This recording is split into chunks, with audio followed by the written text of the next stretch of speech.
A'udzubillahiminasyaitonirrajim. Bismillahirrahmanirrahim. Kasus Rempang masih belum selesai, teman-teman. Bahkan mirisnya saya mendengar kabar bahwa hari ini akan dilakukan penggusuran dan lain sebagainya. Sampai-sampai 3 menteri diutus ke sana untuk segera menyelesaikan permasalahan ini agar Pulau Rempang segera dikosongkan. Ya Allah. Mereka itu adalah nelayan yang memang sengaja hidup di sana untuk bertahan hidup, dan di situ juga termasuk sebagai tanah yang sangat bersejarah. Di situ, ya Allah, saya tidak sampai hati untuk membicarakan hal ini ya, karena menyedihkan sekali kalau melihat orang-orang, saudara-saudara kita yang ada di sana harus merelakan tanah kelahirannya demi investasi, demi untuk mewujudkan keinginan orang asing, ya orang Cina katanya yang ingin membuka perusahaan di sana, perusahaan kaca, harus merelakan kehidupan bermasyarakat, harus membuat rakyatnya sendiri, ya seperti ini. Coba kita simak seperti apa beritanya. Sorotan lainnya, polemik sengketa lahan di Pulau Rempang. Memasuki babak baru, pemerintah menargetkan pengosongan wilayah Kepulauan Rempang di Batam, Riau bakal selesai dilakukan pada 28 September mendatang. 3 menteri diutus Presiden untuk mempercepat proses rencana investasi. Jadi ada 3 menteri yang diutus untuk menyelesaikan kasus Rempang ini untuk dikosongkan, diberi waktu selama 1 minggu. Pembangunan Eco City di Pulau Rempang. Pemerintah menargetkan pengosongan wilayah Rempang, Batam, Kepulauan Riau dari masyarakat yang menempati pulau itu selesai dilakukan sebelum 28 September 2023. Hal ini untuk memulai pengerjaan pengembangan kawasan Rempang sebagai pusat industri pabrik kaca terbesar kedua di Asia setelah Cina. Waduh, untuk pengembangan pabrik kaca terbesar kedua di Asia. Hebat. Presiden Joko Widodo mengutus 3 orang menteri untuk menyelesaikan polemik lahan di Pulau Rempang yang masih ditempati sekitar 5.000 jiwa warga itu. Para menteri yang diutus Jokowi antara lain Menteri Investasi Bahlil Lahadalia, Menteri ATR BPN Hadi Cahyanto, dan Menteri Dalam Negeri Tito Karnavian. Para menteri akan berupaya melakukan lobi-lobi dan dialog dengan warga yang masih menolak rencana relokasi mereka ke tempat lain untuk mempercepat dibangunnya pabrik kaca investasi dari perusahaan asal Cina yang disebut bekerja sama dengan Artagraha. Perusahaan asal Cina. Perusahaan asal Cina, ya. Perusahaan Cina harus berdiri di Indonesia, warga Rempang harus direlokasi, ditempatkan di mana gitu. Saya di sini hanya miris dan kasihan kepada masyarakat ya teman-teman. Lanjut dulu. Dari konglomerat Tommy Winata. Menteri Menteri Investasi dan BPKM Bahlil Lahadalia membahas kemungkinan pengembangan proyek Rempang Eco City yang dapat dilakukan berdampingan tanpa perlu menggusur permukiman warga pesisir. Namun begitu, pemerintah belum bisa memutuskan rencana itu. Saat ini pemerintah berupaya untuk mengajak warga bekerja sama agar mau direlokasi dari permukiman yang telah mereka tempati ratusan tahun. Ya. Totalnya ini kan bertahap kita bangun. Contoh kayak sekarang di lokasi 2003-2015 itu hanya sekitar 300 kakak. Jadi gampang saya pikir kita ini kan, saya ini mantan kontraktor. Kalau cuma bangun 2.000-3.000 rumah itu nggak terlalu susah itu. Membangun rumahnya itu paling lama 6-7 bulan. Ini kita merebut investasi untuk menciptakan lapangan pekerjaan.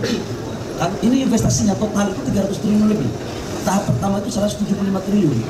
Kalau ini lepas, itu berarti potensi pendapatan PAD dan penciptaan lapangan pekerjaan untuk saudara-saudara kita di sini itu akan kehilangan peluang. Pemerintah menyiapkan wilayah relokasi bagi warga yang terdampak mega proyek Rempang Eco City di wilayah Dapur 3, Kelurahan Cijantung, Kecamatan Galang. Namun warga hingga kini bersikeras dan enggan direlokasi. Bri Andrian, Amoga, Batam, Kepulauan Riau. Oke, jadi begitu beritanya ya teman-teman. Katanya untuk kepentingan masyarakat membuka lapangan pekerjaan. Dulu Jokowi juga sempat menjanjikan 11.000 lapangan pekerjaan selama pemilu. Juga mau mengeluarkan kartu-kartu apa, kartu sehat, kartu pintar, kartu hemat belanja, apalah itu kartu-kartu. Tapi sampai sekarang mana itu? Lapangan pekerjaan 11.000 apa 11 juta saya tidak tahu. Itu janji kampanyenya Jokowi dulu tuh. Dan sekarang bahkan di sini ada juga pengamat politik atau pengamat ekonomi yang menyatakan ada usaha milik salah satu menteri yang dimana juga diidentifikasi sebagai penyalur investor. Seperti ini videonya. Halo sobat, ternyata ada jejak-jejak bisnis pribadi BUMN Erick Thohir dan Menko Marinvest Luhut Panjaitan di balik penggusuran pemukiman tua Melayu di Pulau Rempang, Batam. Jejak inilah tampaknya yang membuat pemerintah betul-betul all out.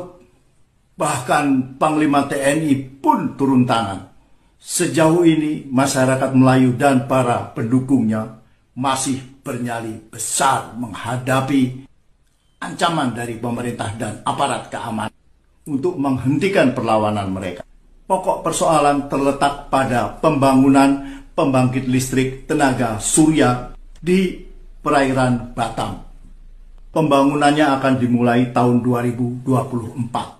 Sesuai perjanjian Indonesia dengan Singapura, seluruh produksi listrik PLTS ini diekspor ke Singapura melalui kabel bawah laut.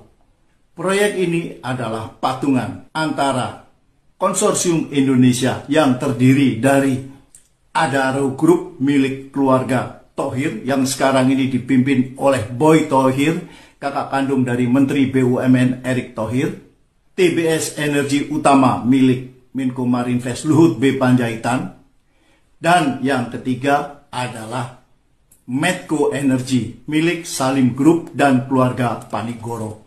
Sedangkan dari Singapura adalah Keppel Corporation, sebuah perusahaan pengelola aset berskala internasional.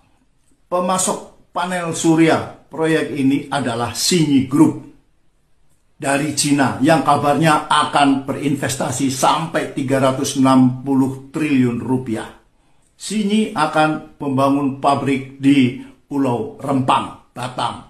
Nah, jelas di situ ya disampaikan ada data, ada faktanya. Saya di sini hanya menyampaikan apa yang menjadi keresahan saya. Saya sebagai rakyat juga merasa prihatin terhadap fenomena ini. Kasihan rakyat, kasihan juga mereka apabila sudah dibangun pabrik di sana. Mungkin yang katanya lapangan pekerjaan untuk orang-orang di sana. Baguslah kalau itu lapangan pekerjaan untuk mensejahterakan rakyat. Takutnya yang didatangkan nanti pekerjanya adalah orang-orang profesional dari Cina. Kalau yang didatangkan nanti pekerjanya dari Cina bagaimana? Karena ada pernyataan dari Ganjar kemarin ketika ditanyakan bagaimana pekerja asing itu di Indonesia. Kalau pekerja asing diusir atau dikeluarkan dari Indonesia, apakah kalian siap untuk menggantikan mereka? Hilirisasi industri menuju kelas dunia dan ini butuh SDM, jangan hanya teriak-teriak ya.